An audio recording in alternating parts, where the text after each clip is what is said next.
Halo semuanya, kembali lagi bersama saya di channel Imanime Celebes, sebuah channel yang akan membahas tentang semua hal unik yang ada di Sulawesi Selatan dan masih banyak lagi. Di video kali ini, kita akan kembali melanjutkan serial sejarah Sulawesi Selatan. Dan kali ini, tema bahasan kita adalah tentang Kerajaan Luwu sebagai kerajaan tertua di Sulawesi Selatan. Oke, sebelum menuju pembahasan, seperti biasa, saya mau mengajak teman-teman semua buat yang belum subscribe, supaya bisa terlebih dahulu ditekan tombol subscribe-nya, supaya channel ini bisa terus berkembang dan memberikan informasi, hiburan, serta wawasan kepada kita semua. Oke? Kalau sudah, langsung saja. Mari kita masuk ke pembahasan. Kerajaan Luwu adalah kerajaan pertama yang dikenal di Sulawesi Selatan. Tak heran, banyak teori yang beranggapan kalau kerajaan Luwu ini adalah nenek moyang dari peradaban dan kerajaan lain yang ada di Sulawesi Selatan. Salah satu yang paling sering dikaitkan adalah peradaban suku Bugis itu sendiri. Terdapat sebuah kontroversi atau perdebatan di kalangan ilmuwan mengenai kapan masa dominasi kerajaan Luwu ini dimulai. Ada yang beranggapan bahwa masa kejayaan Luwu ini dimulai sejak abad ke-10.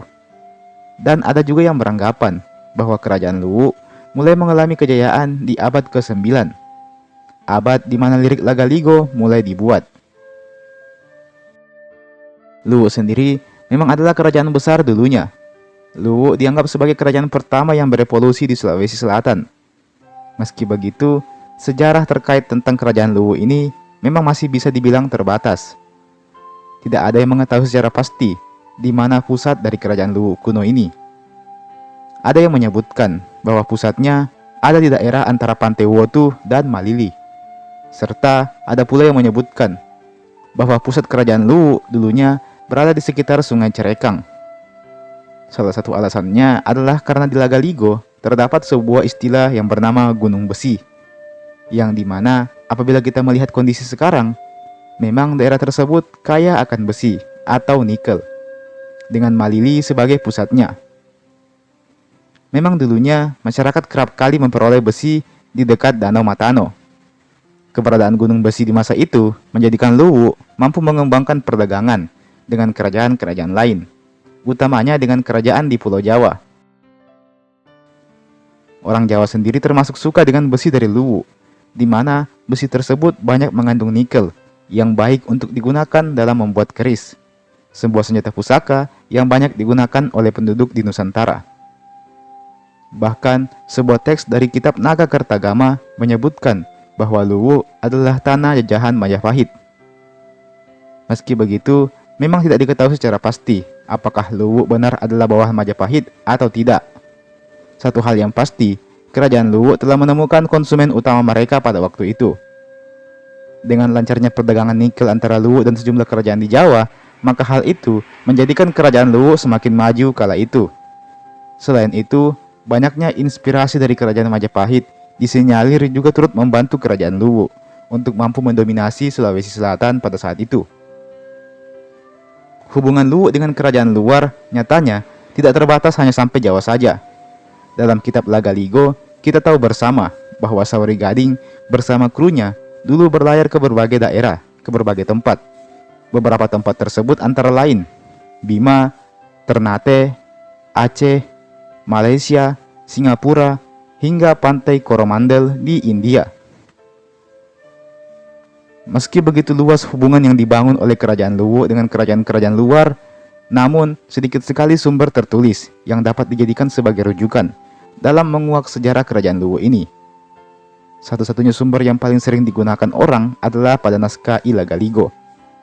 Namun, sekalipun naskah ini punya nilai magis di dalamnya, namun, untuk dijadikan sebagai sebuah patokan sejarah, memang masih agak meragukan, karena naskah Lagaligo lebih kepada berbentuk syair, yang bermakna ambigu. Kerajaan Luwu diperkirakan mencapai puncak kejayaannya pada masa abad ke-10 hingga abad ke-16.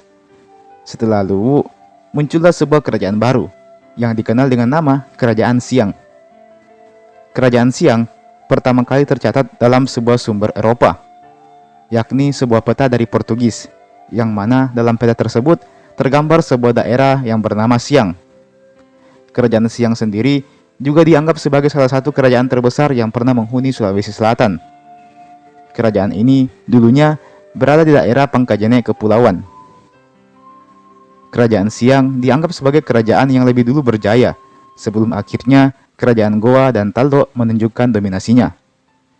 Seorang pedagang Portugis bernama Antonio de Paiva menceritakan kisahnya ketika dia tiba di Nusantara. Dia menuliskan bahwa dia sempat singgah di 3 tempat dalam petualangannya mencari kayu cendana. 3 daerah yang dia maksud adalah Supa, Siang, dan Goa. Dia berkomentar bahwa Goa adalah sebuah kota yang besar yang pernah menjadi bawahan dari kerajaan Siang. Kerajaan Siang sendiri diperkirakan berpenduduk sekitar 40.000 jiwa. Kerajaan ini memiliki sumber daya yang terbilang melimpah. Mereka bahkan selalu mensuplai makanan kepada kerajaan Malaka. Kerajaan Siang dianggap sebagai kerajaan yang berjaya di abad ke-14 hingga abad ke-16. Kejayaan kerajaan Siang ini tak terlepas dari posisinya yang menjadi pusat perdagangan kala itu. Sayangnya, dominasi kerajaan Siang ini mulai terlihat melemah di pertengahan abad ke-16, di mana kerajaan Goa mulai menunjukkan tajinya. Dan semenjak lahirnya kekuatan baru bernama Goa, kerajaan Siang pun mulai kesulitan untuk bersaing.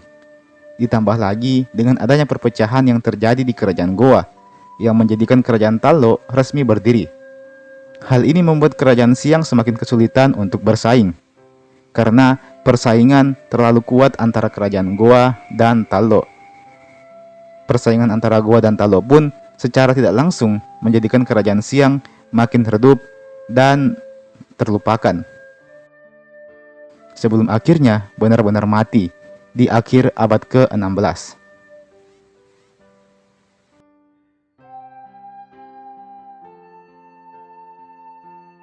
Dan teman-teman, itulah tadi sejarah Sulawesi Selatan episode kali ini. Di episode berikutnya, kita masih akan membahas tentang dominasi kerajaan Luwu dan juga kerajaan Siang, di mana kedua kerajaan ini nampak punya ambisi besar ingin menguasai Sulawesi Selatan. Selain itu, keterlibatan kerajaan Bone sebagai pihak ketiga juga akan kita bahas di episode berikutnya.